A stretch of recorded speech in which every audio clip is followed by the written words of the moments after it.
आज का सर उद्देश्य बताइए। अभी तो मैडम ने बताई कि 15 साल से कम उम्र के बच्चों को निःशुल्क जांच और उसका सर्जरी भी किया जाएगा। लेकिन सर इसके पीछे इतना बड़ा आपने सेक्रीफाइस कर रहे हैं समाज के लिए, आखिर क्या कारण है? इन जनरल मैं यही कहूँगा, कहते हैं कि बच्चे भविष्य के कामगार हैं।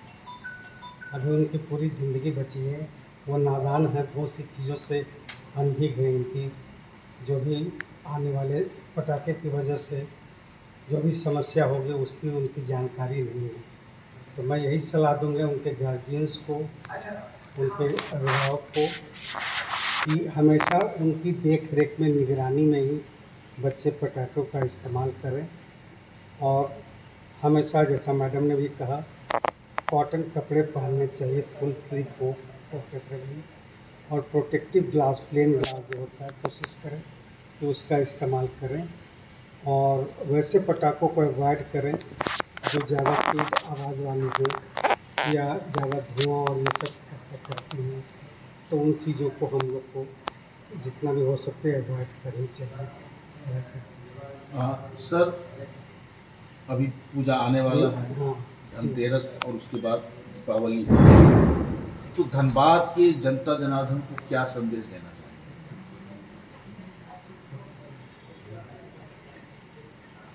संदेश यही है कि दिवाली ऐसी हो जो सेफ हो और खुशियाँ लेकर के आए। सुरक्षित।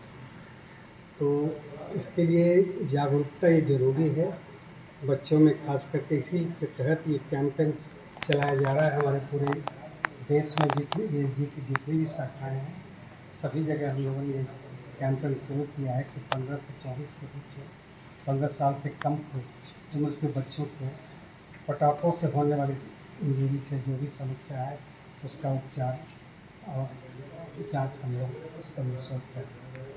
सर एक सवाल फिर आ गया कि जी, पटाखे के कारण इंजरी होने से, और अगर ऐसी किसी को प्रॉब्लम है तो भी क्या उसका फ्री इलाज और जांच है? ये समय समय पर हम लोग के यहाँ जैसी भी गाइडलाइन होती है, हम लोग तो ऑलरेडी आप समझते हैं कि 80% निःशुल्क एक तरह से यहाँ पर अभी इलाज चलता है, सालों भर चलता है। वहाँ सर मैं समझता हूँ कि 20% ही पेड पेशेंट हुआ करता हूँ।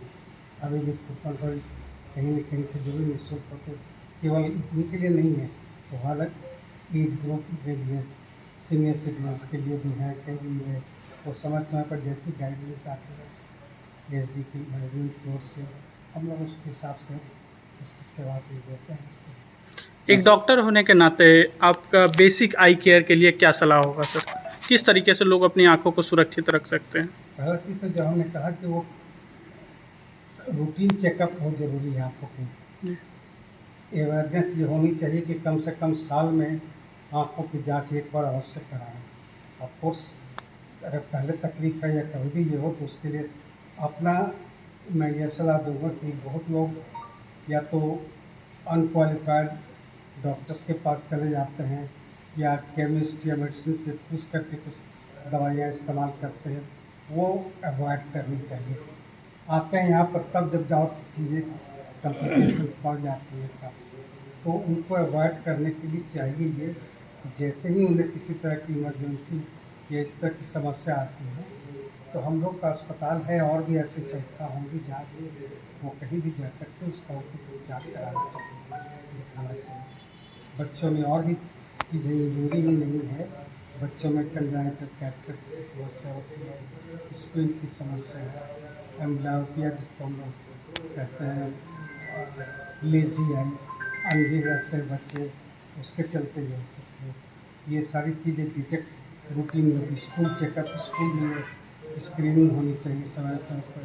और जिन बच्चों को पाया जाए कि हाँ उन्हें ब्लैक बोर्ड पर देखने में दिक्कत हो रही है या इस तरह की कोई ये, तो गार्जियन को फ़ौरन आकर के हॉस्पिटल में हम लोग दिखाएँ, उसके अलावा उचित परामर्श हम लोग परामर्श देंगे और उसका उपचार करेंगे।